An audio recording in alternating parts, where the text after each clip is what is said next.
Let me ask you something, Riel. Have you ever set a goal, one you were truly excited about, and then watched it slowly fade, not because you didn't want it, because you couldn't stay consistent? You're not lazy. You're not broken. What you're missing is something deeper, something powerful. Discipline, the kind of discipline that builds dreams, breaks generational cycles, and rewires your mindset. We live in a world that glorifies motivation, but motivation fades, discipline stays. And today, I'm not here to hype you up. I'm here to hand you the keys, the 7 real, tested, battle-proven keys to building unshakable discipline internally and practically and permanently. Because once you have discipline, everything else, success, focus, confidence, growth, it all becomes possible if you give me your full attention for the next few minutes. I promise you this. You won't leave the same way you came in. Let's build something that lasts. You want to build discipline? Then you've got to start with clarity. Because here's the truth. People aren't undisciplined because they're lazy. Most of the time, they're just unclear. They wake up every day reacting to life instead of living by design. If you don't know exactly what you want and why it matters to you, you'll never push through the discomfort, the boredom, the resistance that comes with building real discipline. Clarity is power. It's the fuel for every decision, every action. It's the anchor when things get hard, because they will get hard. There's going to be days when you don't feel like showing up, days when the excuses feel louder than your ambition. And in those moments, if your vision isn't burning inside of you, if it doesn't grab you by the soul, you'll fall back into old patterns every single time. So I want you to ask yourself right now and be real with it. What do you want most? What is that thing that if you could fully step into it would change the game for you? Not what sounds good, not what other people think you should want. I'm talking about the thing that keeps you up at night, the dream that keeps knocking even when you try to ignore it. That's where your discipline starts, right there. You see, most people try to force discipline by willpower alone. They think, I'll just push harder, grind more, do better. But that doesn't last. That burns out. You can't grind forever without a reason that pulls you. Discipline isn't about force, it's about alignment. When your actions line up with your vision, you don't have to push yourself. You're pulled. It becomes natural. You notice how easy it is to be consistent with something when you love the outcome? When you're emotionally connected to the result? You don't need someone yelling at you to get it done. You do it because it means something to you. That's what clarity gives you. It gives you emotional leverage. It gives you why. And that why has to be bigger than the obstacles, because here's the deal. Life is going to test you. This will be challenged. When you're tired, when you're stressed, when you feel like quitting, if your reasons are surface level, you'll fold. But if you're rooted in purpose, if your why is about legacy, growth, contribution, becoming the version of yourself you know you're meant to be, then nothing can stop you. You might get knocked down, but you won't stay down. You'll keep rising. You'll keep showing up. It's like building a house. Discipline is the structure, the walls, the roof, but clarity, that's the foundation. You can't build anything solid without it. And here's what's wild. Once you get clear, you start moving different. You stop chasing 10 things at once. You stop saying yes to what drains you. You stop wasting energy on people and habits that don't serve you. Suddenly, there's focus, there's energy, there's drive, because you're living in alignment. So if you're serious about building discipline, this is where you begin, not with another app, another routine, another motivational quote. You start by getting brutally honest about what you really want. And then you decide, not hope, not wish, you decide that you're going to do whatever it takes to bring that vision to life. You lock it in, you commit. Write it down, speak it out loud, visualize it every morning if you have to. 2, burn it into your nervous system, make it real. Because once it's real in here, in your heart and your mind, the actions start to follow. Discipline becomes a byproduct of purpose. You're no longer trying to escape your current life. You're building the one you were born to live. And when you've got that clarity locked in, the rest of the journey becomes possible. The habits, the routines, the sacrifices, they start to make sense. You're no longer doing them because you should. You're doing them because you must. Because the future you want depends on it. That's where discipline begins. With a purpose that's so real, so meaningful, so emotionally charged, that quitting is no longer an option, only growth is now. Let's talk about how to take that clarity and turn it into unstoppable momentum. Because discipline isn't just about knowing what you want. It's about showing up for it every day, no matter what. Now, once you've got clarity, once you've locked into that deep, emotionally charged vision, you got to do something with it. You can't just stay inspired. That vision is your fire, but now you need fuel. And that fuel is consistency. It's showing up daily, even when it's inconvenient, even when nobody's watching. Especially when most people get it wrong. They try to change everything overnight. They say, starting tomorrow, I'm going to wake up at 5 a.m., hit the gym for 2 hours, read a book a week, quit sugar, build a business, meditate, journal, cold plunge. And then 3 days later, they crash, they burn, and they blame themselves. But it's not failure, it's overload. It's unsustainable. The key to building discipline that actually lasts, the kind that reshapes your life, isn't starting big, it's starting small. Start so small you can't fail. Because what matters isn't how intense you are for a day, it's how consistent you are for a decade. Think about it like this. If you lift a heavy weight once, it doesn't make you strong. But if you show up every day, even lifting light, your body changes. Your identity shifts. You start to see yourself as the kind of person who shows up, and that identity is where the power lives. Discipline is a compound effect. You might not feel it on day one, you might not see it in the mirror in a week, but you're planting seeds, and over time, those small actions become automatic. They become who you are. That's when you stop negotiating with yourself. You don't ask, should I do it today? You just do it. Because it's what you do. And I get it. We live in a culture obsessed with speed. Everybody wants the fast fix, the overnight transformation. But nothing meaningful is built in a day. Real growth, the kind that actually transforms your mind, your body, your finances, your relationships, it comes from steady, deliberate movement. So maybe for you, it's not waking up at 5 a.m. yet. Maybe it's waking up 15 minutes earlier than usual and using that time with purpose. Maybe it's not running 5 miles, it's walking around the block and proving to yourself that you keep promises. Maybe it's not writing a book, it's writing for 5 minutes a day until the habit becomes part of you.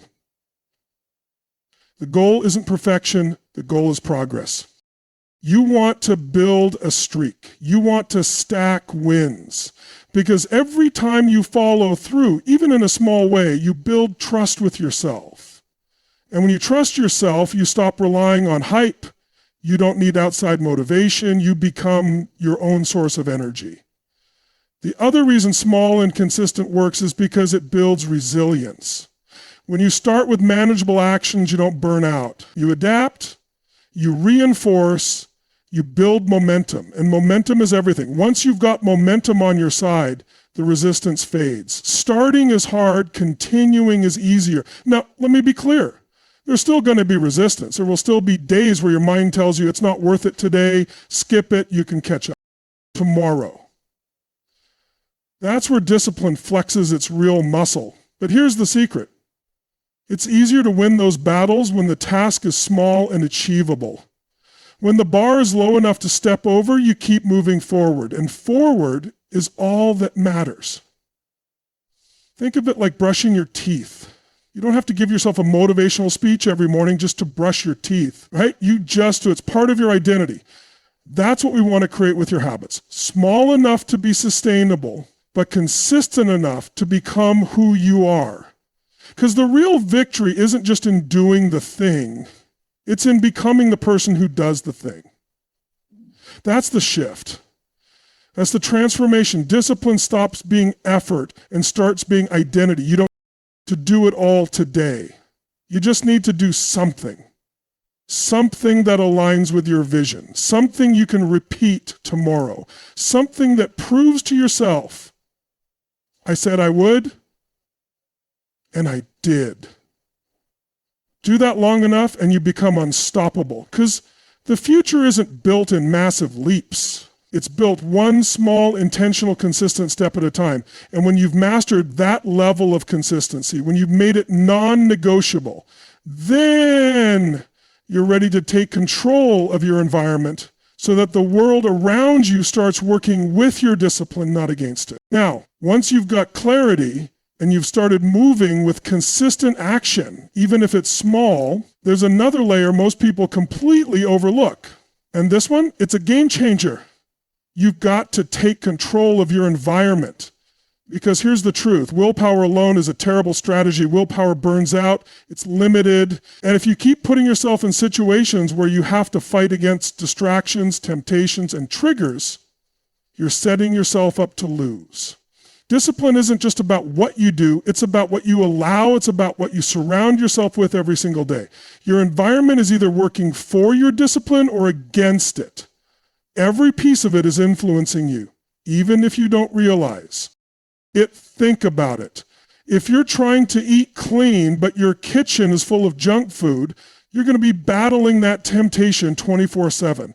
If you're trying to be more focused, but your phone is buzzing with notifications every 5 minutes, you're putting yourself in a mental war zone. And if you're trying to grow, but you're surrounded by people who play small, who drain your energy, who constantly remind you of your limitations, you'll start shrinking without even knowing it. You want to build discipline? Start engineering your surroundings for success. Make your environment reflect the future you're building, not the habits you're trying to escape. And one of the most powerful things you can do is design your space with intention. Clean it, simplify it, put reminders of your vision where you can see them every day. Put the book you want to read on your pillow so you can't miss it. Leave your gym clothes out the night before so the decision is already made. Delete the apps that suck your time. Move the distractions out of reach. This isn't about being rigid, it's about making it easier to win. Because here's the thing, discipline gets easier when your environment supports it. It's not about being stronger than your urges every single time. It's about not having to face them constantly. You don't need to be tested 100 times a day. You need to remove the friction. Automate the win. And let's talk about people for a second, because this one cuts deep. Your circle matters more than you think. You absorb the energy of the people around you. Their standards, their habits, their mindset, it all seeps into your own. If you hang around people who make excuses, guess what? You'll start making excuses. But if you surround yourself with people who are hungry, people who are building, people who don't just talk about discipline, but live it, you'll rise just to keep up. Sometimes the most disciplined thing you can do is create distance, not out of hate, out of growth, out of alignment. You can love people and still recognize that their influence isn't helping you move forward. And that doesn't make you cold, it makes you committed. Your energy is your responsibility. Protect it like your life depends on it. Because in many ways it does. Everything you want to build requires energy, focus, and clarity. And if your environment is constantly draining that, stealing that, cluttering that, then discipline becomes a war you don't need to fight. Now, maybe right now you're thinking, I can't control everything around me. And that's true. You might not be able to change your job right now, or the people you live with, or every circumstance in your life. But you can control more than you think. You can control your routines, your rituals, your boundaries. You can create pockets of peace. You can carve out space for excellence. You can train your brain to find focus even in chaos. And here's what's powerful. Once you start controlling your environment, even in small ways, your identity shifts. You go from surviving your space to owning your space. You start building a world that reflects your standards. And when your environment matches your goals, discipline stops being a fight, it becomes your default. This is how you stack the odds in your favor. You build consistency through structure. You surround yourself with people who stretch you. You design your days to pull you forward instead of pushing you back. And slowly everything around you begins to align with everything inside you, because you can't grow into your highest self while living in a space designed for your lowest habits. And once your environment starts working with your discipline instead of against it, you become dangerous in the best way. Now you're ready to take that internal power and train it through the words you speak to yourself. Because the next evolution of discipline lives inside your mind. Now, once you've set up your environment to support your discipline, there's another battlefield, and this one is the most important one you'll ever step into. It's not out there, it's in here. It's your mind. your internal world, your self-talk, the way you speak to yourself when nobody else can hear. Because listen, no matter how strong your plan is, no matter how perfectly you've laid out your routines, none of it matters if the voice in your head is constantly tearing you down. You can't outperform your own beliefs. You can't stay disciplined if the story you keep telling yourself is filled with doubt, guilt, shame, or fear. Discipline starts in the body, but it lives in the mind. Be real with you. Your thoughts are shaping your identity, and identity drives behavior. So if you keep telling yourself, I'm not consistent, I always mess up, I don't have what it takes, guess what? Your brain is listening. Your nervous system is listening, and you'll keep proving that story right, not because it's true, but because you've repeated it so many times that it's become familiar. But here's the good news. You can rewrite the script. You can flip the narrative. You can retrain your mind to speak with power instead of pity. That doesn't mean lying to yourself. It means choosing words that align with the future you're building instead of the past you're trying to break free from. And it starts with awareness. You have to catch the voice. You have to notice when it sneaks in with those old patterns. You're not enough. You're falling behind. This isn't working. The moment you hear it, you interrupt it. You don't let it rent space in your head for free. You challenge it. You ask, is this thought helping me or holding me? You don't just listen, lead, because here's the truth. Discipline doesn't come from yelling at yourself. It comes from coaching yourself. You want to be your own greatest advocate, your own teammate, your own corner man. The world will try to knock you down.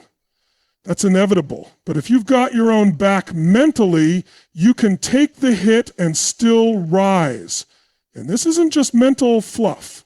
This is biology.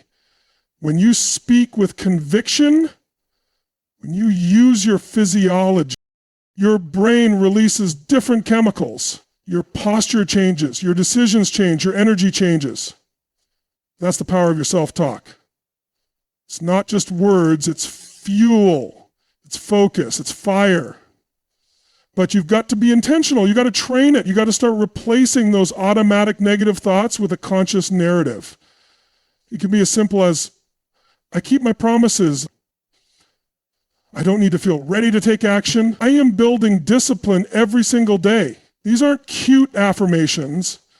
They're anchors. And when you say them with certainty, when you feel them as you say them, you rewire your nervous system for strength instead of survival. And let's talk about visualization for a second, because this is next level discipline. If you can see it clearly in your mind, your brain begins to believe it's possible. Olympic athletes do this before every race. Fighters do this before they step into the cage. They don't just hope, they see themselves winning. They run the pattern mentally until the body can't tell the difference. That's how you build confidence before the result even shows up. So ask yourself, what would it look like if you fully trusted yourself? How would you move if your self-talk was rock solid? What decisions would you make if your inner voice was cheering you on instead of criticizing your every step? That's the version of you we're building. That's the voice you need to amplify. And look, you're not going to get this perfect. You're going to catch yourself slipping into old narratives sometimes. This isn't about never having a negative thought. It's about not letting that thought drive the car. You can acknowledge it, but you don't obey it. You hear it, and then you override it with truth, with vision, with identity. Because the way you talk to yourself in private determines how you perform in public. If you want unshakable discipline, you need unshakable language, words that carry weight, words that pull you forward, words that remind you who you are and where you're going. And when you master your mind, when your self-talk becomes a source of power instead of sabotage, you stop relying on hype, you become your own source of motivation, you build discipline from the inside out, and that's when you're finally ready to play the long game, to resist the shortcuts, to delay gratification, and to build something most people never will, long-term, lasting self-control. You've got clarity, you've got consistency, your environment is aligned, you've upgraded the voice in your head, and now comes one of the most important tests of discipline. delaying gratification. Waiting when everything inside you wants it now. Choosing what you want most over what you want right now. And let's be real, this is one of the hardest parts because we're living in a world that's trained us to chase the quick fix, the instant hit, the shortcut. Everything around you is designed to make you crave comfort, speed, convenience. One click, one scroll, one swipe, and boom, dopamine. Your brain lights up, you feel good for a second, but then what? You're right back where you started. No growth, no progress, just another hit. That cycle is poison to discipline because real change, the kind that rewires your identity, the kind that builds legacy, doesn't happen fast. It doesn't give you a gold star every time you show up. It doesn't always feel good in the moment. In fact, a lot of the time it feels uncomfortable, uncertain, even boring. And that's where most people quit. Not because they don't want it, but because they expect it to feel rewarding immediately. But growth doesn't always feel rewarding while it's happening. It feels heavy. It feels inconvenient. But that's the test. That's where you build the muscle. Discipline is saying no to what numbs you and yes to what strengthens you, even when the reward is nowhere in sight. It's choosing the long game. It's understanding that temporary discomfort is the price you pay for long-term freedom. And freedom, that's what we're after. You've got to train yourself to fall in love with the process, not just the prize. Because if you're only chasing results, your discipline will vanish the moment they don't show up fast enough. But if you fall in love with the work, with the commitment, with the pride of knowing you showed up, you become unstoppable. So maybe today that means skipping the easy option and doing the hard rep. Maybe it means not checking your phone for the 100th time and sitting with your thoughts instead. Maybe it means walking away from that thing that feels good right now but takes you off course. And the beautiful thing is, every time you delay gratification, even in a small way, you're rewiring your brain. You're teaching yourself, I don't need to chase the rush. I'm in control. That's real power. Dilated gratification isn't punishment. It's preparation. It's building the kind of internal strength most people never develop because they're too busy looking for hacks. But there is no hack for growth. There's just showing up, one choice at a time. And don't get me wrong, this doesn't mean you live like a monk. This isn't about depriving yourself of everything. It's about choosing your rewards instead of reacting to cravings. It's about mastering the art of patience. Because the most successful, most fulfilled people in the world, they're not the ones who always feel good. They're the ones who do what needs to be done, whether they feel like it or not. It's the writer who shows up to the page even when inspiration is silent. It's the entrepreneur who keeps building even when the money's not flowing yet. It's the athlete who trains when nobody's clapping. That's what discipline looks like. Not glamorous, not viral, just relentless. And here's the thing. If you can't delay gratification, someone else will always be reacting to your emotions, to the algorithm, to the latest distraction. But when you master this, you take the wheel. You decide. You build a future that's earned, not borrowed. So next time you feel that urge to check out, to take the shortcut, to grab the quick hit, pause. Breathe. Ask yourself, what do I want most? Not in this moment, but in this life. Let that guide you. Let that be the voice that drives your decisions, because every time you delay that impulse and choose what aligns with your vision, you're voting for your future. You're casting a ballot for the person you're becoming. And the more you do it, the easier it gets. It becomes part of you You stop needing instant rewards because you are the reward. The way you carry yourself, the way you think, the way you lead, that becomes the payoff. And when you've got that kind of control over your impulses, your desires, your direction, then you're ready to anchor that discipline with something deeper. A purpose that goes beyond yourself. A mission that makes every sacrifice worth it. Everything we've talked about, consistency, clarity, your environment, your self-talk, delaying gratification, it all leads to this. This is the anchor. Because when things get hard, and they will, there's only one force that keeps you grounded, that keeps you from collapsing or giving in. It's purpose. It's the why that sits beneath everything. Discipline without purpose turns into punishment. You start grinding just to grind. You show up, but you're disconnected. You check the boxes, but you feel empty. But when your actions are connected to something greater than yourself, something that matters deeply to your soul, that's when discipline becomes devotion. That's when effort transforms into fulfillment. People always ask, how do I stay motivated? That's the wrong question. Motivation fades. It's a spark. Purpose is the fire. When you live from purpose, you don't need hype. You don't need someone reminding you to get up or pushing you to keep going. You want to. You have to, because something bigger than your comfort is pulling you forward. And that's something, your mission, your calling, your why. It doesn't have to be loud. It doesn't have to be something the world claps for. It just has to be real. It has to mean something to you. Maybe it's your family. Maybe it's proving to yourself that you can break the generational patterns. Maybe it's creating a life where your kids don't have to recover from the way you lived. Or maybe it's just about living in full alignment with who you were meant to be, not who you were taught to be. Purpose adds weight to your effort. And that weight, it's not a burden, it's grounding. It makes every choice matter.